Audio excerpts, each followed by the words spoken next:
Donc voilà un peu l'histoire typique de la personnalité de Jésus-Christ. Né à Bethléem, auprès Jésus-Christ, il est né à Bethléem à l'an moins 4, je crois bien, moins 3, moins 4, au temps du roi Hérode.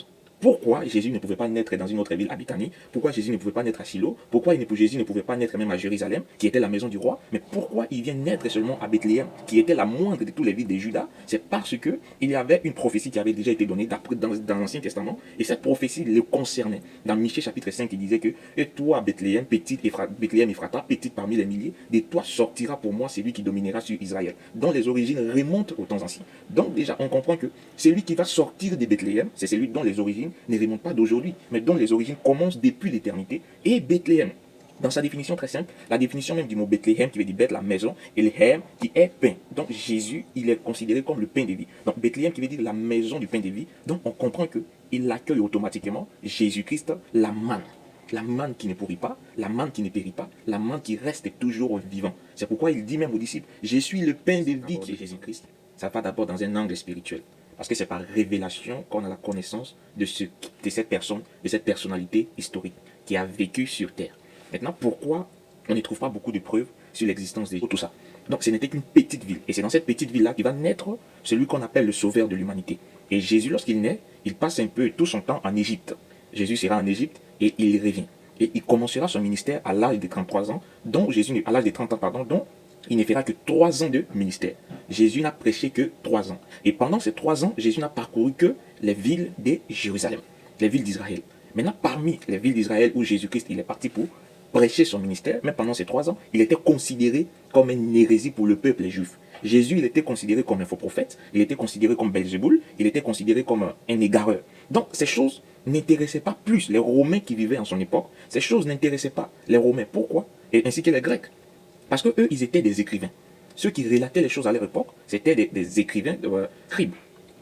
Les scribes qui relataient, c'était des hommes qui avaient plus de la personnalité. Donc quand les Romains relataient l'histoire, eux, ils ne relataient que l'histoire d'une personne qui était connue. Or, Jésus, pendant qu'il était en Israël, il n'était pas connu. Donc il n'a fait que 3 ans de ministère, considéré comme faux prophète pour les Juifs, au point que lorsqu'il sera amené devant Ponce Pilate pour être jugé, Pilate même va se poser la question, mais qui est cet homme que vous m'amenez? Les Juifs vont dire non, c'est un voleur que nous t'avons amené. S'il n'avait pas commis de faute, pourquoi on va te l'amener? Donc il était inconnu du monde romain, il était inconnu même des païens, il était inconnu, juste connu par les Juifs comme un faux prophète. Il était connu du monde juif comme un Belzéboul, un sorcier. Et Jésus lui-même, il va faire quelque chose qui va impacter les gens. Il va dire ceci à ses disciples. Chaque fois qu'il faisait des miracles, chaque fois qu'il chassait même des démons, il va recommander à ses démons de ne pas le faire connaître. Il recommande aux hommes qui les guérit de ne pas le faire connaître. Il recommande à ses disciples de ne pas le faire connaître. Pourquoi? Parce que Jésus avait une œuvre bien précise. Ce n'était pas à lui de se faire connaître. Il dit, si je parlais de moi, alors mon témoignage sera faux. Donc il voulait maintenant que ceux qui vont le faire connaître, ce sont ses disciples. C'était ses disciples qui devaient rendre les témoignages. C'est pourquoi, après la résurrection, Jésus va les rencontrer dans le livre d'Actes chapitre 8, Actes chapitre 1, le verset 8, pour leur dire, vous serez mes témoins dans toute la Judée. Donc, lorsque, après sa mort, on voit un groupe de personnes qui va se former, où les Juifs, les disciples, maintenant, à Antioche, les païens vont voir maintenant que, mais c'est la même conduite que ce sorcier-là, c'est la même conduite que ce faux prophète-là avait, c'est la même conduite-là que ses disciples ils ont. Donc, automatiquement, ces disciples seront dénommés chrétiens. Donc c'est là maintenant que la Rome païenne va maintenant s'intéresser au christianisme. C'est quoi en fait le christianisme et quel est cet homme qui a bouleversé l'univers?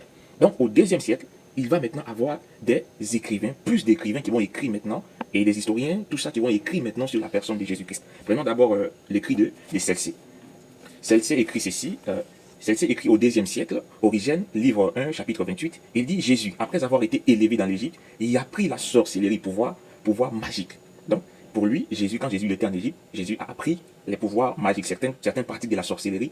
Il dit grâce auxquelles il se proclama Dieu.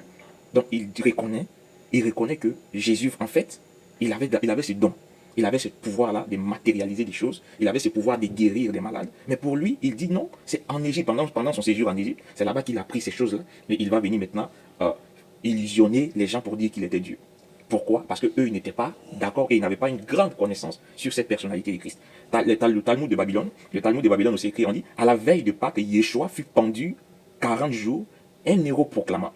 Il doit être lapidé parce qu'il a pratiqué la sorcellerie, séduit Israël et l'entraîné dans l'apostasie. Donc même dans le Talmud de Babylone, on reconnaît que Yahushua a existé, mais pour eux, il était considéré comme Belzéboul, le prince des démons. Donc pendant tous ces 3 ans de ministère, où Jésus avait commencé à prêcher, il est resté seulement un peu parmi les Juifs. Au point que les Grecs viennent. Lisons même ce passage de Jean chapitre 12, pour voir pourquoi notre Seigneur a été toujours un problème. Jean chapitre 12.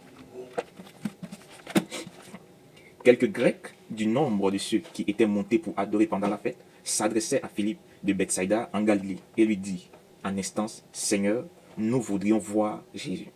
Philippe alla le dire à André, puis André, Philippe, le dire à Jésus. Jésus leur répondit, l'heure est venue où le Fils de l'homme doit être glorifié.